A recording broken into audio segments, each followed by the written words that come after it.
Now, the greatest radio shows of all time. Suspense. The Shadow Node. Washington calling David Harding, counter-spy. Classic radio theater. The Great Gildersleeve. Fibber McGee and Molly. Dragnet. Gunsmoke. The Lone Ranger. Now, step back into a time machine with your host, Wyatt Cox. Good evening, friends of the Inner Sanctum. Crime Drama, one of the shows that you helped us acquire through our Buy Me a Coffee links. That's the episode, Casey Crime Photographer, Staats Cotsworth. I love saying that name. Staats Cotsworth. This episode goes back to December 4th, 1947, and it is about, very carefully now, the Serpent Goddess. The Anchor Hocking Glass Corporation brings you Crime Photographer.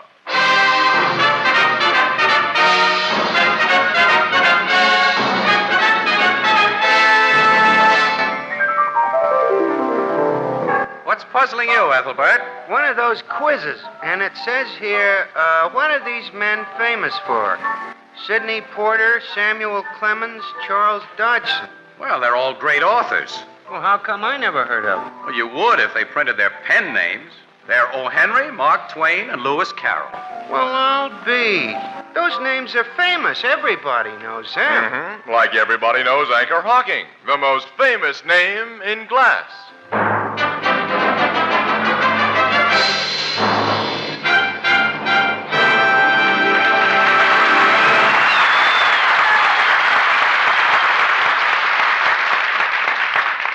Good evening, ladies and gentlemen. This is Tony Marvin.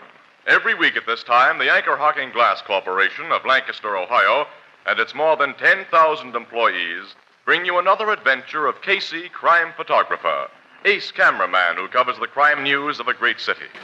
Written by Alonzo Dean Cole. Our adventure for tonight, The Serpent Goddess.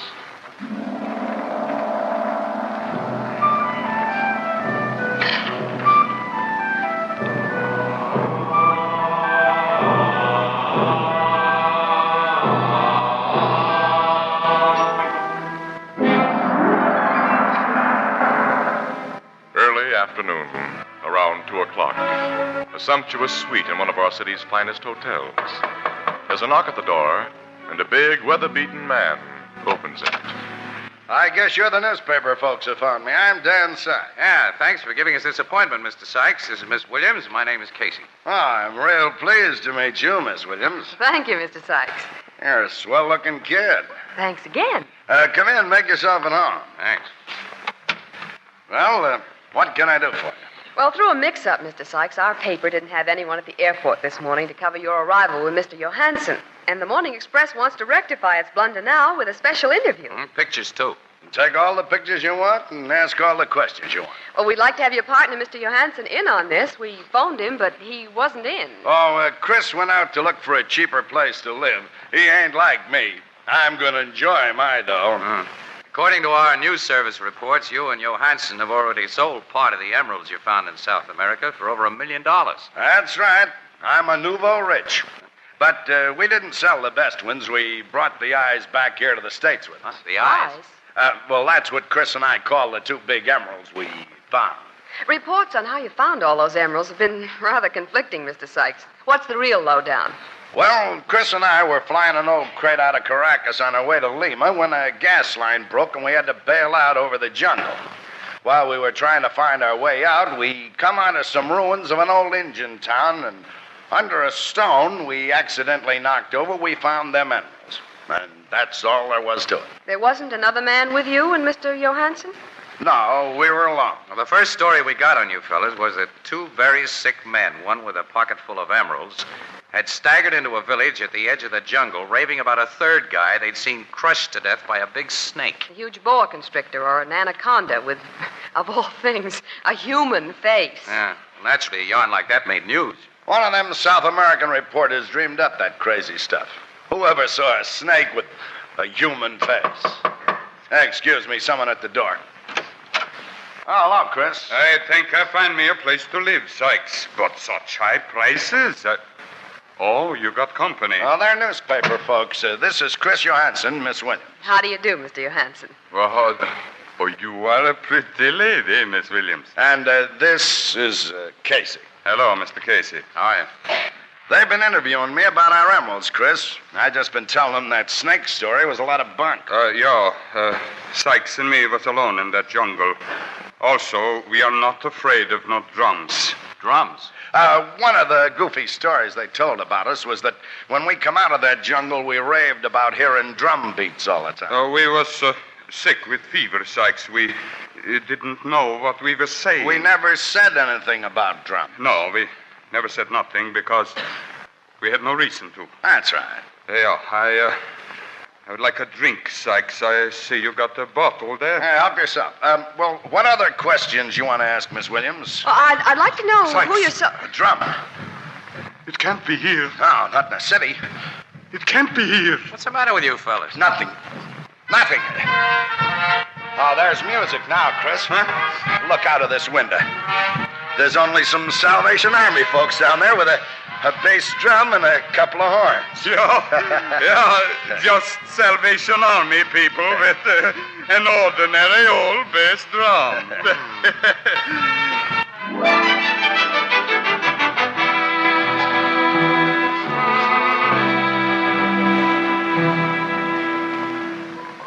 Good night, Mrs. Wheelbreaker. Now, Casey, what was I saying? Saying goodnight to Mrs. Wheelbreaker. Oh, I don't know, pal. You hadn't started to say anything yet. Hadn't I? No. Oh, I remember. You know that fella Sykes who you and Miss Williams told me about interviewing a couple of weeks ago? Mm-hmm. Well, he come into this bar today, and I served him a couple of drinks. I recognized him immediately from the pictures you took for your paper. After the little blonde he had with him called him Dan Sykes. No, afterwards. You had a little blonde along, huh? Uh-huh. A few days ago, we saw him with a big brunette. Well, he told us he was going to enjoy his dough, Eddie. He's an awfully nervous acting guy, Casey. Walter happened to hit the bottom of an empty wooden ice tub he was taking down cellar, and when it went boom like a drum, I thought Sykes was going to faint dead away. Yeah, he and Johansson are certainly allergic to drum beats, aren't they? They didn't give you no idea why? No. Their only explanation was an obvious phony. The original news report was... Hey, you really think there was another fellow with him in that jungle who was squeezed to death by a big snake with a human face? Well, there's good reason to believe that a third man may have parachuted into the jungle with Sykes and Johansson. Yeah? According to Inside Dope, our paper can't print without risking a libel suit, Sykes and Johansson used their plane for smuggling jobs. And it's thought they specialized in smuggling people from one South American country into another. Like wanted criminals, red hots. Yeah, and political troublemakers. It's suspected that Sykes and Johansson were taking an exiled revolutionist back to a country he'd been kicked out of when their plane went bad.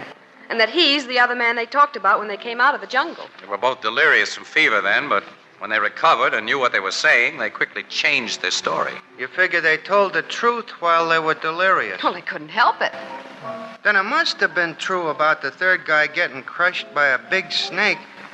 But a snake with a human face. Yeah. Oh, we can't worry about it here any longer. Casey, we've got to get back to the office. Yeah, before city desk starts paging us. What do I owe you, pal?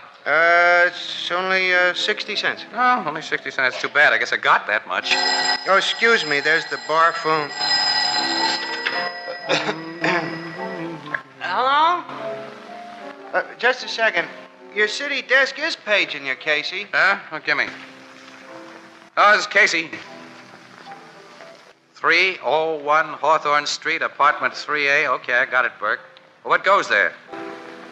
Who? Say that again, Burke. In a city apartment? Whew. Hey, that's a story, all right. We'll get right up there. Hey, what is it, Casey? You look funny. Chris Johansson has been found dead in his apartment. Sykes' partner? Yeah. But Annie, he was crushed to death. Crushed? Squeezed. As though a big snake had coiled itself around him.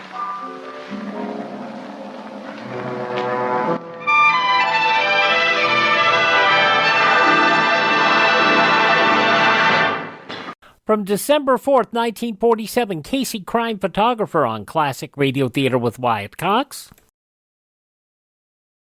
Now on Classic Radio Theater with Wyatt Cox, more of Casey Crime Photographer starring Staats Cotsworth, December 4th, 1947.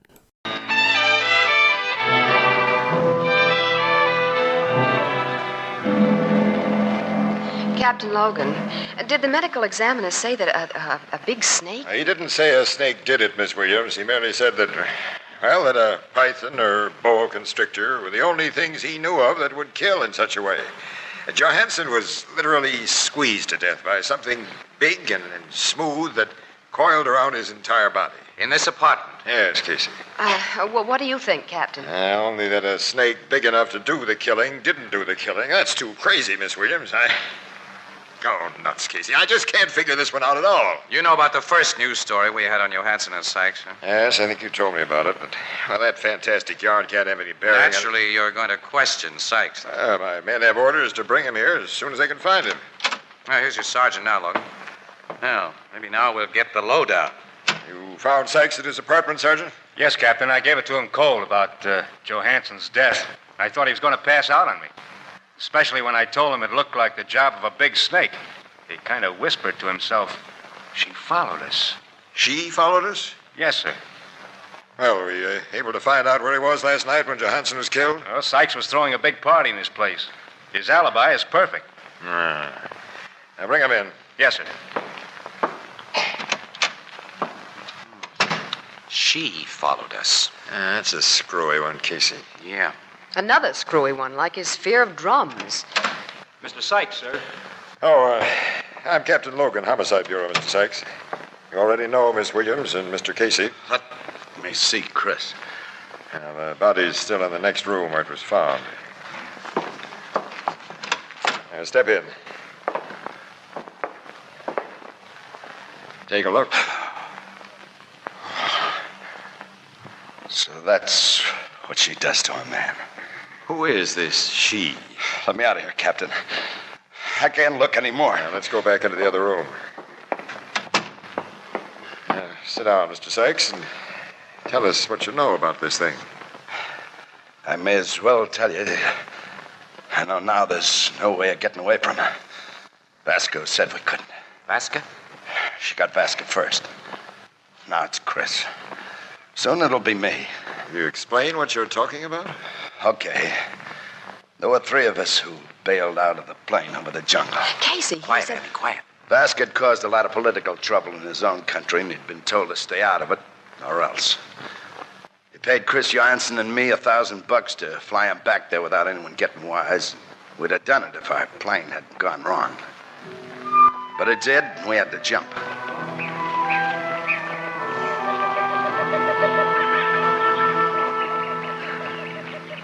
We were in luck, we thought, because all of us landed safe in the clearing. Then, all of a sudden... Sykes, what was that? Sounded like a drum, Chris.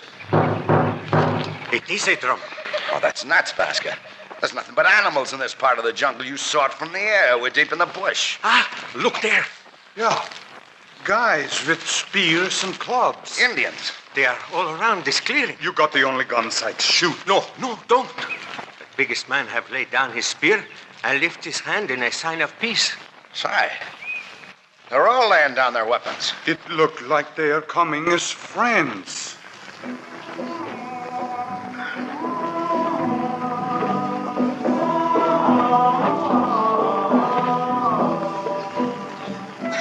They were friendly Indians. They took us to their village and treated us swell. Seems we were the first white men they'd ever run into. An isolated tribe. Vasco called them a lost tribe, Casey. They had houses built of stone, and they acted civilized. That is, outside of their religion. Their religion? They worship snakes. Now, go on. Boa constrictors were sacred to them. And they made human sacrifices to the boa. How? When anyone broke a law, they tied them up and beat drums. After a while, a big snake would slide out of the jungle, and well, I saw it done, but it didn't warn me. Let's have the rest, fella. The top medicine man, the head priest of the tribe, had a good-looking daughter who fell for me hard. She had a bracelet of emeralds. Huh? Oh. Wait. After I picked up a little of her language, she told me where there were bigger, finer emeralds. I told Chris and Vasco what she'd said, so one night the three of us started out.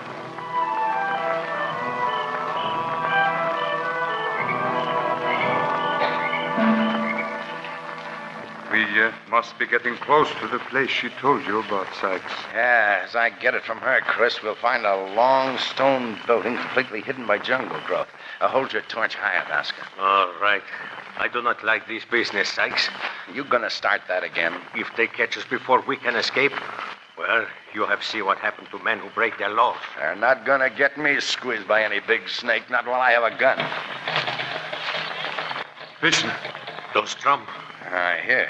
They are calling the big snake for the sacrifice tonight. Yeah, that's why I picked tonight to come here. The whole village will be attending the ceremony. You are sure nobody guards that temple where we go to? The girl says it's guarded only by the spirits. They won't bother us. We shall be robbing their temple. Oh, look. There is the long stone building. That's the place. We can walk right in. Sure, and take what we want. Come on. It is so dark in there, and these torches give so little light. They'll give enough. The emeralds are in back. On a statue, you said. Yeah, come on.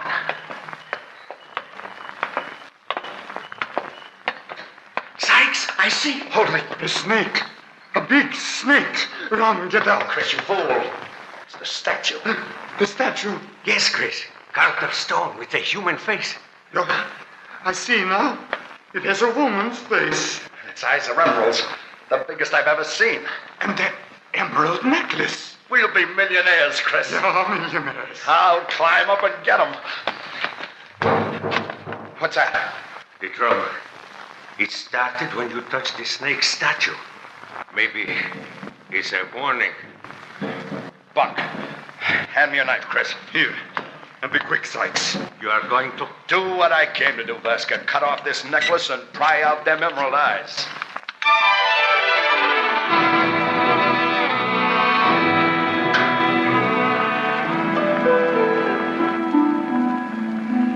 After I pried the emerald eyes out, the three of us beat it fast. But when we slept, we dreamed of drums and that big statue of the Serpent Goddess, the snake with a woman's face. And sometimes deep in the jungle, we'd hear drums or think we heard them. Vasca kept saying we'd never get away with what we'd done. But he wanted his cut just like the rest of us. We kept on chopping our way through the tangled bush, hoping we'd finally get out of that jungle. One day, when we laid down to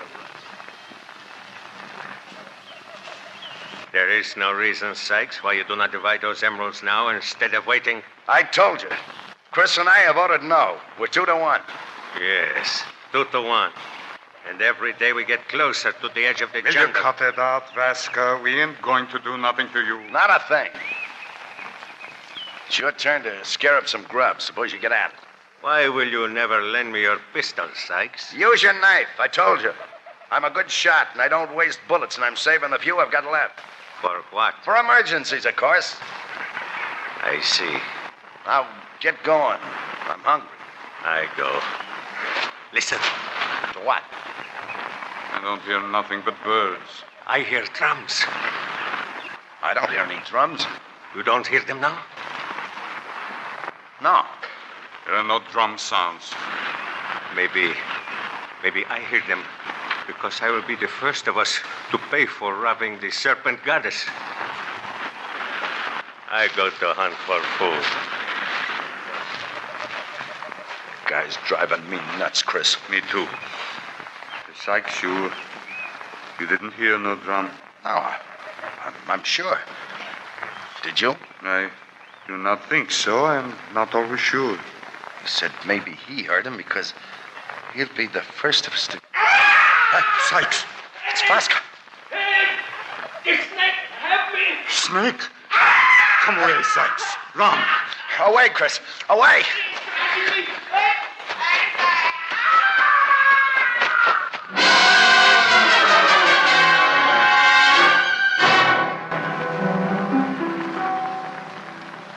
We didn't try to help him. We knew it'd be no use.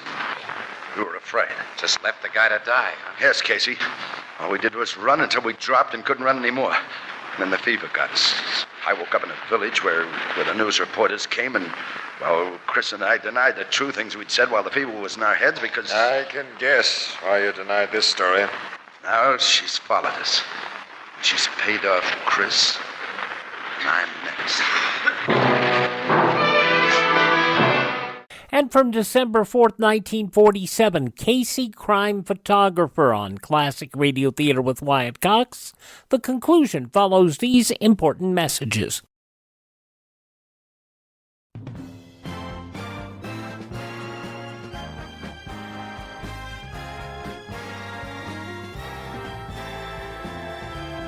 Now on Classic Radio Theater with Wyatt Cox, the conclusion of Casey Crime Photographer, December 4th, 1947.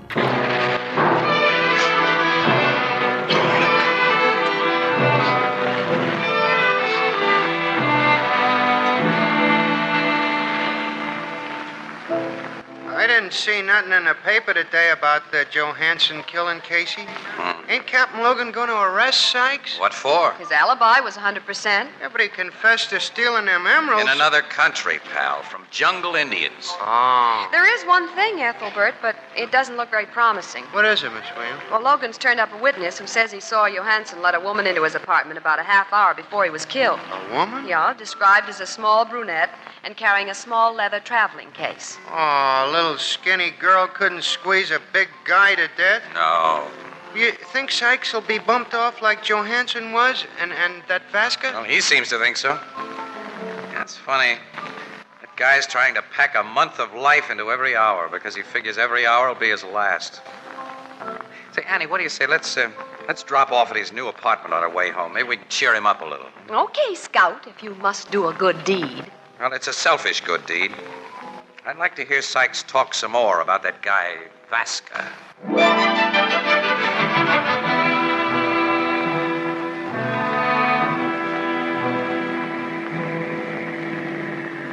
Oh, there's a parking spot, Casey, in back of that old Ford coupe. That's for us. Hey, somebody put a bad dent in the fender of that jalopy. I'll say. Oh, Sykes certainly got himself a swanky place to live when he moved out of that hotel. Whole first floor of these new garden apartments. Yep. Come on, I'll get you out of the car. Okay. There's a light behind those Venetian blinds, so the guy's at home anyway. Let's go in. I am sorry, excuse me. Okay, sister, but what's your hurry? Boy, she is in a hurry. Almost knocked you over and gets into that old Ford and off she goes. Suitcase of hers almost cracked my shin. She came out of Sykes' door. Say, Annie. She was a small, pretty brunette. So? With a traveling case. Casey! She and her Ford are out of sight. Hey, look. Let's get into Sykes' apartment quick. Okay. Yeah, hey, she didn't close the door tight. Nuts with ceremony and the bell. I'll open it myself. Sykes is lying on the floor. Just like Johansson. Hey, is he dead? He's dead, all right. Oh, Casey. I think he's been squeezed to death. Just like Johansson. Oh, the Serpent Goddess. But that little brunette, she couldn't have crushed him. Don't see how. When gal's answering the same description or something. What'd you just pick up? The valve cap off a tire. Wonder how that got here. Tire cap, huh? Well, that won't help any. Hey, it's plenty help. Annie, pick up that phone and get your story into the paper. Yeah? I'm getting to Logan at headquarters to tell him to locate an old Ford coupe with a dented rear fender.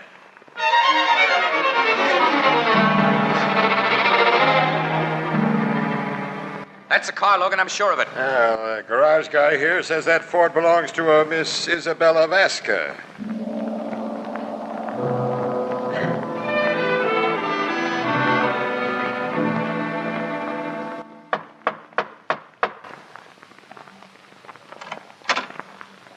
Is Isabella Vasca? Yes. I'm Captain Logan, Homicide Bureau. Where? Remember me, Miss Vasca? It wasn't smart to use that dented car for a getaway after you murdered Sykes. I did not try to be careful or smart after my work was accomplished. I'm very tired.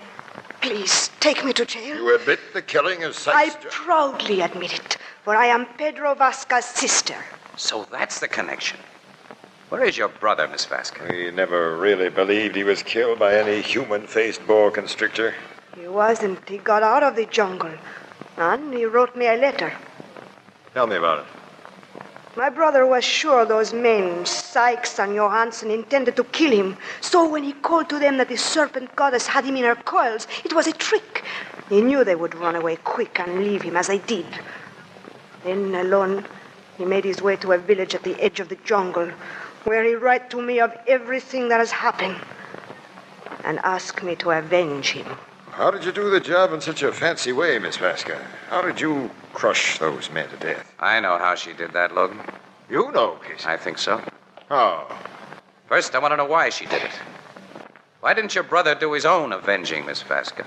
Because when he wrote me that letter, he was dying.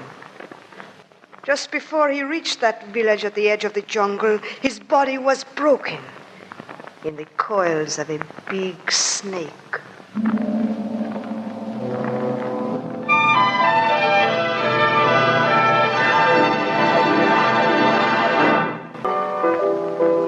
Hey, tell me how a little woman like that, Miss Vasca, was able to kill them two big guys like she did, Casey. And how did you know? Well, that valve cap I found was the tip-off, Ethelbert. That and the suitcase she carried.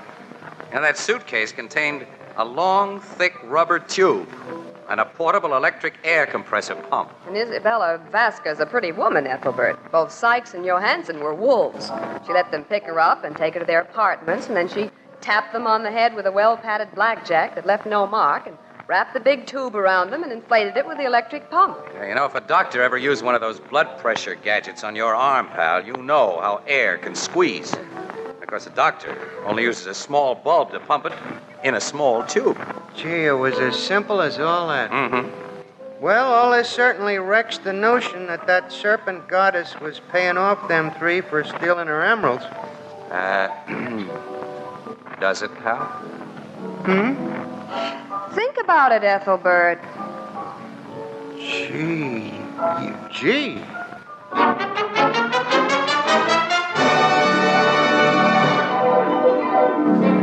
Crime Photographer, starring Staats Cotsworth as Casey, is brought to you each Thursday by the Anchor Hocking Glass Corporation, makers of Fire King Oven Glass, Anchor Glass Containers, Anchor Caps and Closures, all products of Anchor Hocking, the most famous name in glass.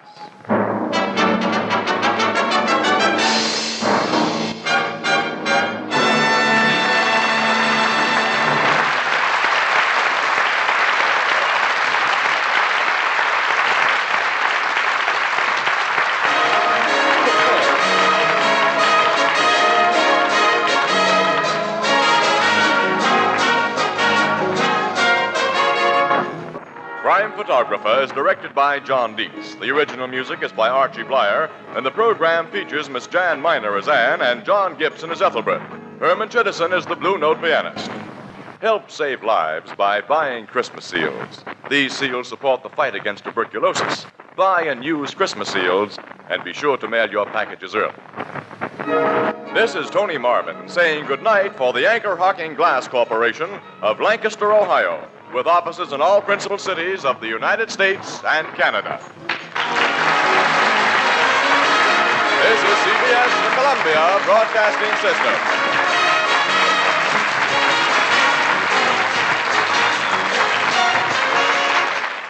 December 4th, 1947, Casey, Crime Photographer on Classic Radio Theater with Wyatt Cox here on your favorite station. Had a request over in the What's My Line Facebook group after I posted the Martin Gable episode of Inner Sanctum that we ran a little while back about Captain Midnight, and so for Richard Roll and others who are interested, here's an episode of Captain Midnight before it was sponsored nationally by Ovaltine. This at the time was still a regionally syndicated program. I believe it was over through WGN, and this was originally broadcast December 4th, 1939.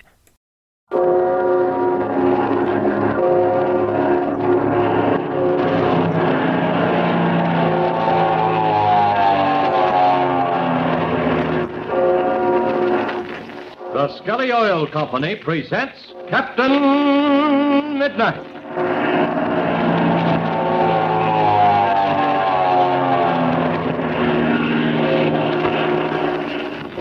Captain Midnight, brought to you every day, Monday through Friday, at this same time, by the Skelly Oil Company, Skelly Jobbers and Dealers. And now to Captain Midnight. Events are rapidly approaching a thrilling climax. Chuck Ramsey is attempting a dangerous takeoff from the small square in front of the Aztec Temple at the foot of the waterfall. The plane has been lightened, and Chuck, because of his light weight, is flying the ship instead of Captain Midnight. At the other end of the square is a low stone wall, against which Chuck might crash. Captain Midnight is standing where Chuck started the plane rolling. The ship is now halfway from that point to the wall. Pinky, Slim, and Patsy are watching with fear in their eyes as the plane approaches them. Listen as Patsy exclaims, "Something's wrong. The plane isn't moving fast enough." Get going, Chuck. Get going. He ain't going to make it. He shouldn't have tried it. He'll crack up again this wall here, sure. Come on, Chuck. Get that thing off the ground. Look, the nose is coming up. Chuck's pulling the stick back. More, Chuck, more. Those wheels have got to come up higher. They ain't rising fast enough. He didn't have enough speed. Them wheels are going to hit the wall. Look, the wheels are hit by the great grizzly. Look at that. They hit just at the top of the wall. The ship's bouncing high in the air. Crazy horsefat. He cleared it. But something's wrong. Look. The plane's almost stalled. Here comes Captain Midnight. Hey, Captain, hurry up. Chuck's losing control. The ship's falling down into the river. The plane's almost out of sight. It's down over the water between the trees. Hey, look! Something's happening. Jump on keepers. The ship's standing still. Wait a minute. Chuck's got a chance. The ship's regaining flying speed, see? His wheels are almost in the water. I can't hardly see him down among them trees. The next second will tell the story. Come on, open her wide, Chuck. He's got her wide open. I can tell by the sound. Climbing these things. Look, he's still moving. Gosh, old hemlock, he ain't hit the water yet. Atta boy, Chuck, atta boy. You're coming through. You're going to make it. He's making it. Look, the ship's beginning to rise. By come, that's what it's doing. That air wing's higher now than it was. Oh, by the great horn toad, you were right. I can see air between them there wheels in the water. You're coming through, Chuck. I knew you would. Oh, if that engine doesn't quit now, he's going to make it. Look, he's climbing well now, see? He's up out of them trees. Oh, I never seen a prettier sight in my life. Me either, Slim. Many a veteran pilot wouldn't have been able to do what Chuck did then. See? He's beginning to turn. He's climbing up to get over the ridge. Yeah, he's okay now. Well, he certainly had several mighty bad moments there. Gosh, what made him sink down over the water after he got over the wall? Well, when his wheels hit the wall, Pinky, it stopped him so much that he lost nearly all his flying speed. I don't know how he ever kept the ship level. No. Down in the valley, there's a lot of dead air. Hey, we'd better be getting out of here. Chuck will be on the ground an hour by the time we get back. Yes, you're right. Come on, everybody, let's hurry. An hour later, Captain Midnight and his companions have climbed up the mountainside, crossed the underground river, and come out of the cave above the dry lake bed. Patsy has gone to help her mother care for Dolores Pareda, while Pinky and Slim have returned to their guard posts. Near the plane, which Chuck has taxied up beneath the trees, he and Captain Midnight are standing together talking.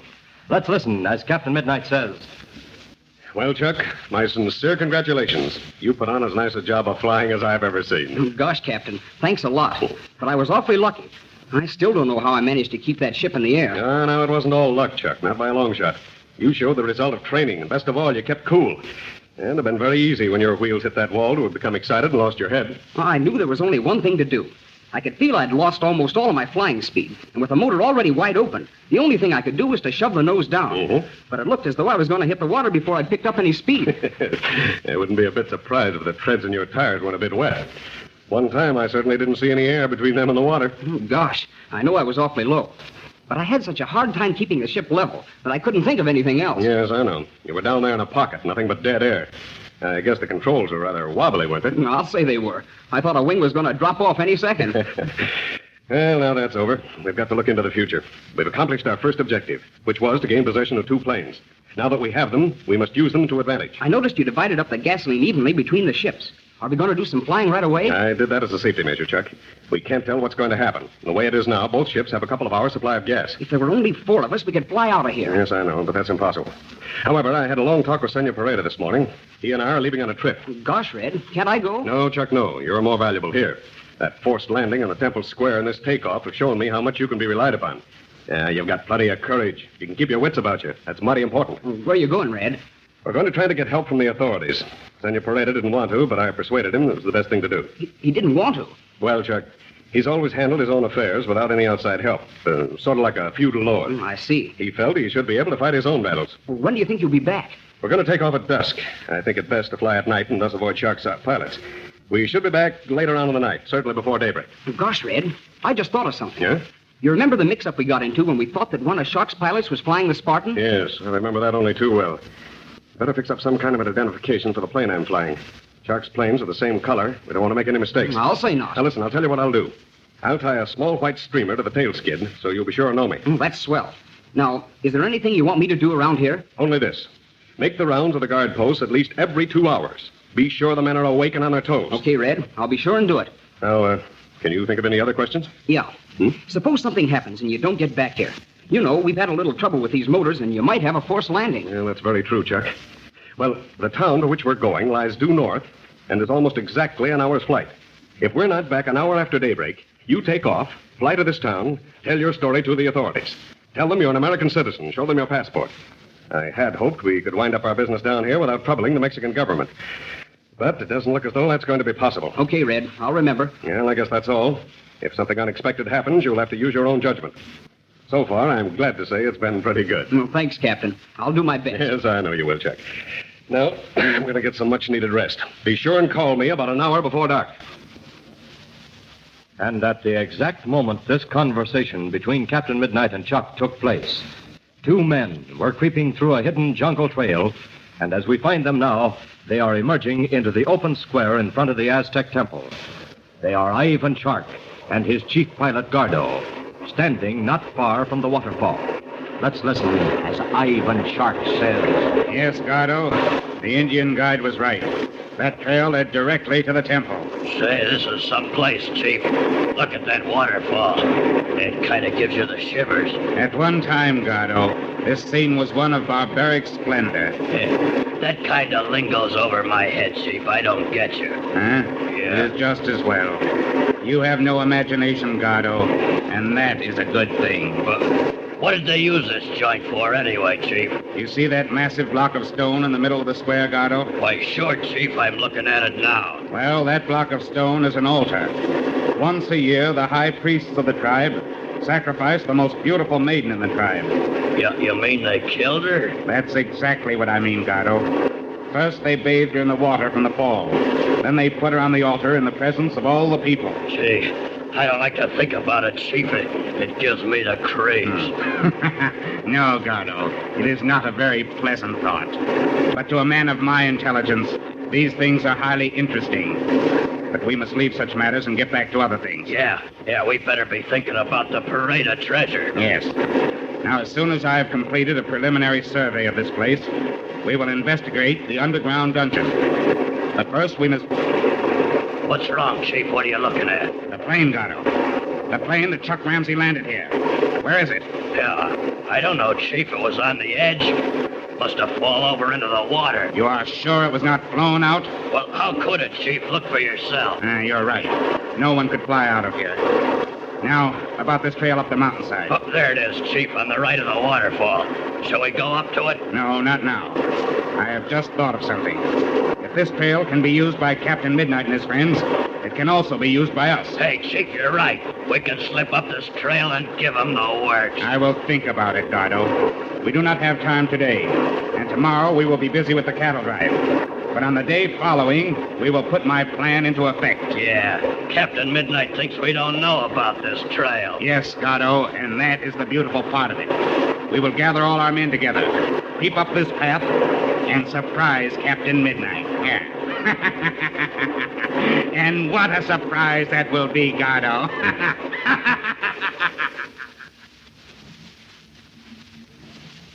Yes, if Ivan Shark leads his men up the mountainside and they find their way over the underground river, they will come out into the circular valley through the cave which shelters Ma and Patsy Donovan.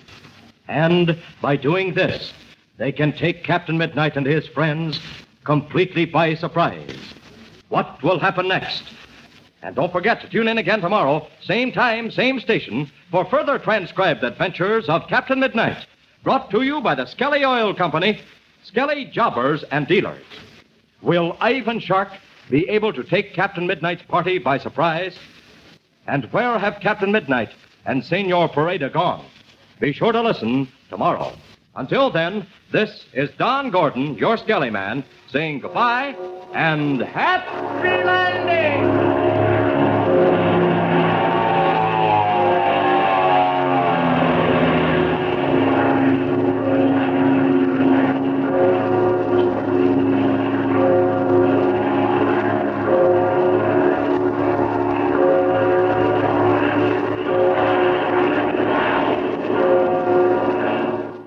December 4th, 1939, for Richard Roll and others, Captain Midnight, here on Classic Radio Theater with Wyatt Cox.